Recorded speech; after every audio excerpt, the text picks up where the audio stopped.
नमस्कार, आप देख रहे हैं स्काई लैब न्यूज बिहार और मैं आपके साथ रोहित कुमार। सिवान का नहीं बल्कि पूरे बिहार के समाज सेवी श्रीनिवास यादव से हम मिलवाने वाले हैं, जो कि पूरे बिहार में सबसे इनका समाज सेवक के नाम पर सबसे पहला स्थान इन्हीं का आता है। और इसको लेकर के जो बिहार के मुख्यमंत्री नीतीश कुमार हैं, इनको सम्मानित भी किए हैं। और वही व्यक्ति आज हमारे साथ जुड़ रहे हैं बातचीत करने के लिए। हम इससे बातचीत करेंगे और इनकी कहानी जानने का प्रयास करेंगे कि जो समाज सेवा है इन्होंने कहाँ से स्टार्ट किया है। नेताजी, सबसे पहले बहुत बहुत स्वागत है। स्वागत है आपको। क्या कुछ कहिएगा? आज हमारा पहला सवाल यही रहेगा कि जो आप समाज सेवा करते हैं, पहले तो आप नेतागिरी करते थे, लेकिन नेतागिरी छोड़कर आप समाज सेवक में आ गए हैं, तो जरा वो कहानी बताइए, क्योंकि जो दर्शक है आपके बारे में जानना चाहती है। देखिए, सबसे पहले तो मैंने डीएवी कॉलेज में नामांकन किए। जब मैट्रिक पास होके आए तब ना के बाद से डीएवी कॉलेज में, और डीएवी कॉलेज में जब नामांकन किए उसके बाद से बहुत विद्यार्थियों का परेशानी होता था, और वहाँ एक छात्र नहीं पढ़ने वाले विद्यार्थी का राज चलता था। उसके बाद से हमारे जेहन में लगा क्यों ना हम लोग आंदोलन करें, और आंदोलन की शुरुआत किए डीएवी कॉलेज में। और कॉलेज में करते करते मैं पहला बार प्रयास किया और सारे लड़के ने हमको छात्र संघ का अध्यक्ष बना दिए। और उसके बाद से जितना दिन मैंने कॉलेज में पढ़ा, मैंने एमए तक ले मैंने हमको लगातार मैंने उसका नेतृत्व किया। को इतना मैंने काम किया कि जो बिहार में विद्यार्थियों को जो सुविधा नहीं मिलता था वो सुविधा मैंने दिलवाने का काम किया। आज तो लाइट रह रहा है ना, आज तो बहुत लाइट रह रहा है। बाकी उस समय 4 घंटा से ज्यादा बिजली नहीं रह पाता था। तो मैंने प्रत्येक विद्यार्थी को पहले सरकारी हॉस्टल में जो विद्यार्थी रहा करता था उसी को सरकारी दर पर मिट्टी तेल मिलता था, चीनी मिलता था। बाकी प्राइवेट में रहने वाले विद्यार्थी को इस सारी सुविधा से पूरे बिहार में वंचित कर दिया गया था। बाकी मैंने लड़ाई लड़के जिला पदाधिकारी महोदय से उस समय के लड़ाई लड़के पूरे सिवान जिला में जितने विद्यार्थी अपना पठन पाठन करते थे उसको 5 लीटर मिट्टी तेल और 2 किलो चीनी दिलवाने काम करते। मैं नामांकन में अनियमितता थी कि जो 3rd डिवीजन आ जाता था, 2nd डिवीजन आ जाता था, उसका नामांकन डीएवी में हो जाता था। अब जो 1st डिवीजन आ जाता वो छूट जाता था पैरवी के नाम पर। उसमें भी हमने मार्क्स बेसिस पर समानता बनवाने का काम किए। पठन पाठन में जितना सुधार था उतना मैंने किया। मैं निश्चित तौर पर उसके बाद से राजनीतिक जीवन में चला गया। जनता दल था उस समय, उस पार्टी में ज्वाइन किए, राष्ट्रीय जनता दल बना, उसका युवा के अध्यक्ष बने। कुछ दिन पार्टी के प्रभार बने, युवा के अध्यक्ष होते हुए पार्टी के प्रभार भी बने। बाकी 99 में विद्यार्थियों के इशू के लेके यही एसडीओ कार्यालय पर मैंने अनशन पर बैठा था, और पार्टी के ही लोग मैंने खिलाफ कर दिया। मैट्रिक की परीक्षा अब शुरू होने वाला है, और मैट्रिक की परीक्षा में लगभग उस समय नकल का थोड़ा ज्यादा प्रचलन था। नकल लोग करते थे, सिवान में फार्म मरवाते थे। उसमें 5-6 हजार लड़का बाहर से आके अपना रजिस्ट्रेशन करा लिए थे। और यहाँ के जो उस समय जनप्रतिनिधि थे वो लोग कहते थे कि नहीं, टोटल लड़का जाली है। हम कहते थे कि भाई उस समय 96-97 हाई स्कूल था। कौन ऐसा स्कूल है कि 400-500 हजार लड़का नहीं सेंटअप करता है मैट्रिक में, और एवरेज जोड़िएगा तो 55-56 हजार लड़का का संख्या हो जाता है। उसको वो लोग नहीं मानते थे। हमने बैठ के लड़कों के लिए भी इश्यू के लिए कि लोग कहते कि रजिस्ट्रेशन रद्द किया जाएगा। हम अनशन पर बैठे कि नहीं, चालू किया जाएगा। और लगातार 7 दिन आमरण अनशन पर बैठे, तब जाके जिला पदाधिकारी महोदय और मंडल पदाधिकारी महोदय, शिक्षा पदाधिकारी महोदय आकर घोषणा किए 2 बजे रात में कि हम अब आज से रिलीज करेंगे रजिस्ट्रेशन। टोटल लड़कों को फार्म भरने का अलाउ किए, और मैंने सफल हो गए उस कार्यक्रम में। और जितने विद्यार्थी थे उनका मैंने फार्म भरवाने का फार्म रजिस्ट्रेशन रिलीज कराने का काम किया। उसके बाद से पार्टी के लोग कहने लगे आप पार्टी विरोधी काम करते हैं, पार्टी विरोधी काम करते हैं। मैंने छोड़ दिया और मैंने लग गया काम में। उसके बाद से काम करते गए तब तक ले आदरणीय रामविलास पासवान जी, उनके पार्टी का निर्माण हुआ 2001 में, और लोजपा का हम जिला अध्यक्ष बने। उस पार्टी में काम किए। बाकी हमने टिकट का दावेदारी किए, बाकी हमको टिकट नहीं मिल पाया। उसका कारण कई तरह के टिकट नहीं मिलने में रहता है फंक्शन। उसके बाद से मैंने दरौली से चुनाव लड़ा। ताना के बाद से ओम प्रकाश जी हमको जदयू में मिला लिए। उसके बाद से जदयू में लंबा समय तक हम लोग पार्टी के काम किए, प्रयास हम लोग करते रहे, सम बहादुर सिंह थे, सब लोग थे। बाकी इस बात को हम अनुभव हुआ कि पार्टी में काम करने वाला व्यक्ति को टिकट नहीं मिलता। इस बात को हमको अनुभव हुआ। जो पार्टी में बर्गेनिंग करता है, जो पार्टी के संग गद्दारी करता है, जो झूठ सच में ज्यादा विश्वास करता है, उसी व्यक्ति को जगह मिलता है। तो हम सोचे कि अब पार्टी में भी काम कर रहे हैं, टिकट नहीं मिल रहा है, तो बेकार है, तो काहे नहीं हम समाज में काम करें। जब हमको इतना ही समय पार कर जाना है तो मैंने 2015 में संकल्प लिया कि अब पार्टी में, समाज में काम करूंगा। और मैं समाज में काम करना शुरू किया तब मैंने चयन किया कि अब कौन ऐसा काम करे। काम करने लोग के मदद करने के लिए तो पावर पैरवी की जरूरत है, पैसा की जरूरत है। तो कौन ऐसा काम करूं कि जिसमें इस चीज का जरूरत न पड़े और उसके बाद से मेरी आत्मबल की आवश्यकता पड़े, कि मेरी इच्छा शक्ति की आवश्यकता पड़े। तो मैंने सोचा कि रोड पर तो लोग हिंदू मुस्लिम के बात बतियाते हैं, बैकवर्ड फॉरवर्ड के बात बतियाते हैं, अगड़ा पिछड़ा के बात बतियाते हैं। बाकी कोई इंसान रोड पर मर जाता है, कोई लावारिस व्यक्ति का तबीयत खराब से मृत्यु हो जाता है, तो उसको उस समय संबंधित थाना के माध्यम से, चौकीदार के माध्यम से सदर अस्पताल में लाया जाता था। चौकीदार के माध्यम हाँ, चौकीदार के माध्यम से। और उसको पोस्टमार्टम करके अब बोरा में कस के रख दिया जाता था। सरगल कोई रखने का व्यवस्था नहीं था। तो मैंने सोचा कि क्यों न लावारिस व्यक्ति को वारिस बने। मैंने संकल्प लिया कि सिवान जिला में कोई भी लावारिस व्यक्ति होगा उसका वारिस, जिसका परिणाम है कि आज भी हरदोबारा के सरपंच साहब विनोद कुशवाहा जी ने एक लावारिस व्यक्ति को कुत्ता काट दिया था, तो हमको फोन किया, हमको लेके आइए सदर अस्पताल में। हम आज दिन में भर्ती करा के उनका इलाज करा रहे हैं, सदर अस्पताल भर्ती कराए हैं। तो मैंने लावारिस व्यक्ति को वारिस बनने का संकल्प लिया और उसका शुरुआत किया। और ये भी मैंने सोचा कि लावारिस व्यक्ति का कोई कपड़ा उपड़ा नहीं मिलता था, कफन उफन, अब वारिसों व्यक्ति को नहीं मिलता है। तब मैंने ये भी सोचा कि क्यों न जनता के सहयोग से, अपने साथी समाजी के जो व्यक्ति संपन्न है उससे सहयोग लेके क्यों ना हम शुरू करें कि इन लोग के कफन भी दिया जाए। और जितने सदर अस्पताल में 2015 से आज तक ले, जितने बीच बीच में कहीं एक दो दिन गैप हो गया, 5-6 दिन, वो अलग बात है, जितने लोग को पोस्टमार्टम हुआ है, जितने डेड बॉडी आया है, लावारिस हो चाहे वारिस हो, उसका अंतिम जो कपड़ा होता है प्लास्टिक में पैक करा के सिनवा यादव दिलवाने का काम करते हैं।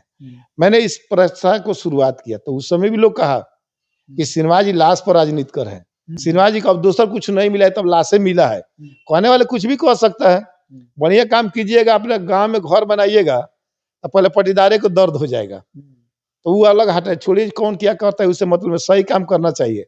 मैंने शुरू किया। उसके बाद से कहीं भी एक्सीडेंट घटना होता है, लोग हमको संवाद करते हैं, जानकारी मिलता है। हम अपने गाड़ी में लाद के लाने का काम करते हैं, ये भी बात जान लीजिए।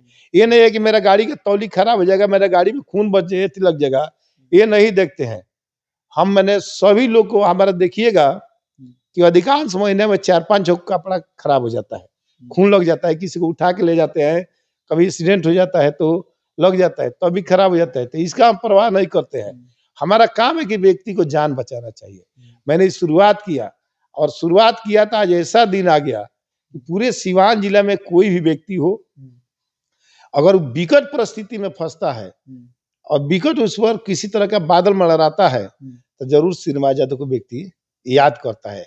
और निश्चित तौर पर जिस सेंस से वो याद करता है, उसी सेंस हम मदद करने का काम करते हैं। हमको 19 में जब झंडा तोलन हो रहा था सिवान में, राजेंद्र स्टेडियम में, और उस समय हम लोग झंडा तोलन में थे, वहां पर मौजूद थे, और उस समय अनाउंस हुआ कि सिन्हा जी आप बने रहना है, झंडा तोलन के बाद आपको जाना नहीं है। तो हमको लगा कि हम कोई गलती कर दी है का, कि क्यों हमको बना रहना है, क्या बात है कि कोई गलती नहीं कर दी है, हम कोई आने जाने में कोई रूट नहीं चेंज कर दिए, कि हो सकता है कि हम लोग के इधर गाड़ी नहीं दुकाना है, सरकारी गाड़ी ढुकेगी, बाकी जब अनाउंस हुआ कि नहीं आपको लोग के बचाने में, एक्सीडेंट में लोग की मदद करने में आप सीवान जिले में प्रथम स्थान प्राप्त किए हैं, इसे आपको सम्मानित किया जाता है। तो हमको सम्मानित हुए तब जाके सीवान के लोग लगा कि नहीं समाज के काम करने वाला ही व्यक्ति को मान प्रतिष्ठा मिलता है। और उसके बाद से फिर 3 महीना के बाद, 3 महीना के बाद 2019 का ही बात है। 19 की बात है, 3 महीना के बाद हमको पटना से फोन आया। पटना से फोन आया कि आप श्रीनिवास यादव बोलते हैं? हमको जी सर। ऐसा बात है कि आपको फलाना डेट को पटना आना है और यहाँ पर सम्मान कार्यक्रम है, आप बिहार में प्रथम स्थान प्राप्त किए हैं लोग की मदद करने में, इसलिए वहां से सिवान से वो पटना से ये पदाधिकारी आए और वहां से पूछा गया कि आपके पास साधन है कि नहीं है। हम कहे कि हमारे पास साधन है। वो लोग सरकारी गाड़ी लेके आ रहे थे, हम मना कर दिए कि नहीं हम आ जाएंगे। और उस समय बढ़ैया के विधायक श्याम बहादुर सिंह थे, वो 100 लोग थे और हम लोग गए। सिंचाई भवन में कार्यक्रम था, उस समय बिहार के आला अधिकारी सारे लोग उपस्थित थे, सब विधायक लोग उपस्थित थे। और वहां जब घोषणा हुआ कि श्रीनिवास यादव को बिहार में प्रथम स्थान प्राप्त हुआ है सामाजिक काम में, तो अपने जिला के जितने भी MP MLA थे, जितने भी लोग थे, सब लोग बहुत खुशी हुए कि चलिए श्रीनिवास जी ऐसा काम किया है कि हम लोग का भी मान प्रतिष्ठा बढ़ा है। और उन लोग का मान प्रतिष्ठा में कहीं आँच में आने नहीं दिया। 2015 से लेकर 2024 तक ले आज बीत चल रहा है। कोई ऐसा इंसान हो, किसी भी दल से रिश्ता रखता हो, किसी भी पार्टी से रिश्ता रखता हो या नहीं भी रिश्ता रखता हो, जो संवाद करता है, जो व्यक्ति हमको काम आराता है, चाहे हमसे डायरेक्ट क्यों ना चुनाव लड़ा हो, वो भी व्यक्ति अगर हमको काम आराता है तो हम साधारण तरीका से उसको काम करने में कहीं परहेज नहीं करते हैं, हम मदद करने का काम करते हैं। बाकी इसी दरमियान में हमको हमारे नेता आदरणीय मुकेश सहनी जी से संवाद हो जाता है। इधर समाज सेवा के कार्य चल रहा था और तब तक मुकेश सहनी जी से संपर्क हो जाता है। मुकेश सहनी जी कहे कि आपके जैसे व्यक्ति को हमको आवश्यकता है। तो मैंने कहा कि हमको क्या फेरा में डालिएगा, हम जो काम में लगे उसको रहने दीजिए, हम समाज के काम करते हैं, हमको पार्टी पुआ से उतना मतलब नहीं है। तो नहीं श्रीनिवास जी आप मदद की। हम कहे कि हमको आज तक कोई पार्टी टिकट नहीं दिया है, पार्टी का काम करा लेते हैं, सब रहेगा, जब टिकट का समय आएगा तो हमको छोड़ देते हैं, दरकिनार कर देता है। तो हमको छोड़ दीजिए, जो होगा जानता मन करेगी तो देगी या नहीं देगी, अब कोई उतना माने हमको इंटरेस्ट नहीं है। तो कहे कि नहीं श्रीनिवास जी हम वैसे व्यक्ति हैं कि जो सही व्यक्ति है उसको हम मदद करते हैं। तो हम उनके विश्वास पर उनका पार्टी का कमान साहब है। तो कहे कि किस तरह पार्टी का मेरा काम कीजिएगा। हम कहे पार्टी का जिस तरह काम होता है उस तरह काम करेंगे, आपके पार्टी के संगठन बढ़ाने का काम करेंगे। तो नहीं हम आप इसके एवज में हम आपको आर्थिक मदद करना चाहते हैं। तो हम कहे कि हमको आर्थिक मदद की आवश्यकता नहीं है, इसलिए कि हमको प्रतिदिन लोग किसी न किसी रूप में हमको मदद करता है। तो हमको काम राजनीति करने के लिए और समाज सेवा करने के लिए दोनों एक ही पहलू है, तरीका अलग अलग है। तो हमको लोग मदद करते हैं, आप हमको इतना ही कीजिएगा कि जब टिकट दीजिएगा तब हमको मदद कीजिएगा। अगर आपको लगेगा कि श्रीनिवास यादव हमारे लायक है, हमारे विचारधारा के हैं, हमारे पार्टी में काम कर रहे हैं, ईमानदारी पूर्वक कर रहे हैं कि नहीं कर रहे हैं, तो हमको टिकट दीजिएगा, उस समय हमको सहयोग कीजिएगा। तो कहे कि ठीक है।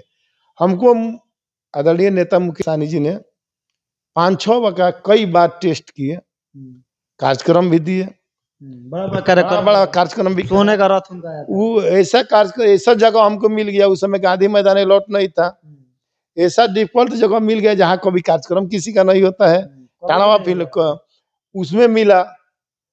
सिवान के जनता के प्यार आशीर्वाद है कि वो कार्यक्रम भी सफल हो गया, अच्छे से सफल हो गया। तो हमको पूर्ण विश्वास है कि हम नहीं भी जाते हैं पटना, नहीं भी रहते हैं, अगर कोई व्यक्ति आदरणीय मुकेश सहनी जी के पास जाता है तो कहता है कि सिवान जिला जो मेरा है न, अगर हम चाहते हैं कि ये कार्यक्रम कल करेंगे, तब तक हमारे सिवान के जिला अध्यक्ष श्रीनिवास यादव ने वो पहले ही से फिक्स रखता है कि कार्यक्रम करना है। हमको कोई दिशा निर्देश नहीं है। बाकी कल जाके पार्टी में अल्पसंख्यक समुदाय के लोगों को 250 आदमी को हमने गोपालगंज में ज्वाइनिंग कराने का काम किया। कल ही कराए हैं। गोपालगंज में परिवार बनाया गया, उनका 2 कार्यक्रम मैंने सफल कराने का काम किया। और निश्चित तौर पर आने वाले समय में हमारे नेताजी जिस पार्टी से गठबंधन करेंगे या नहीं भी करेंगे, जो मुझे जिम्मेदारी देंगे ईमानदारी पूर्वक निभाने का काम करेंगे। लेकिन आपका मुख्य काम है समाज सेवा। हाँ, मेरा उनसे बोल दिए हैं कि सर कितना भी शर्त ये लगा, शर्त हमारा है कि आप मेरा दुश्मन भी होगा नू, अब विकट परिस्थिति में रहेगा तो हम उसको मदद करेंगे, पार्टी के बाद में मदद करेंगे। ये बात समझ लीजिए। तो वो कहे कि यही हमको भी चाहिए। हम कोरोना काल में सारे लोग हट गए कि नहीं हट गए थे? सिवान में पत्रकार बंधु भी हट गए थे, लुका लुका के हम न्यूज देते थे। न्यूज हम ही नहीं देते थे, सब देते थे। कोरोना काल में सारे लोग को भोजन दिए, सारे लोग को डेड बॉडी जितने लोग मर गए जिसका वारिस नहीं था उसका लेके जाकर अंतिम दाह संस्कार कराने का काम किए। और निश्चित तौर पर कोरोना काल में जितने लोग मर गए थे, बहुत आदमी थे जिसका जांच नहीं हुआ था, कागज नहीं बना था, कलेक्टर साहब से लड़ाई लड़के मैंने उसको आधार बना के, पूर्जी को आधार बना के 4.5 लाख रुपया उसके खाता पर उसके परिजन को भेजवाने का काम किए। मुझे रहता है कि आपदा हो चाहे किसी भी तरह के हो, इंसान को मदद करना चाहिए। इंसान कौन आदमी दौड़ेगा जी, जिसके अगर घटना घट जाता है उसको होश रहता है, कोई मदद कर पाता है? नहीं मदद कर पाता है। इसलिए मैं निश्चित तौर पर सीवान जिला में जितने भी असहाय या सहाय लोग हैं, अगर कभी भी आवश्यकता पड़े तो मैं उसके मदद करने के लिए हर संभव तैयार रहूंगा। आने वाले समय में मैं निश्चित तौर पर किसी भी पद पर जाऊंगा, किसी भी पद पर जाऊंगा, बाकी समाज सेवा मेरा पहला प्राथमिकता। यही जिला परिषद में देखिए ना कि बड़े बड़े लोग लगे थे ना, बिल्कुल। पिछला बार 22 वोट लाए, इस बार 30 लाए। फिर अभी कोर्ट से अड़ांगा लगा है, आने दीजिए समय, परिस्थिति आएगा तो फिर जवाब दिया जाएगा, सबको जवाब दिया जाएगा निश्चित तौर। तो चलिए, ये थे हमारे साथ समाज सेवक श्रीनिवास यादव, जिनका जीवनी कहानी शुरू से अंत तक इन्होंने बताया और आप लोगों ने भी बड़े ही ध्यान पूर्वक सुना। बहरहाल ये खबर आप देख रहे हैं स्काई लैब न्यूज बिहार पे, और इस वीडियो को आप ज्यादा से ज्यादा शेयर करें और कमेंट बॉक्स में आप अपनी राय जरूर बताएं।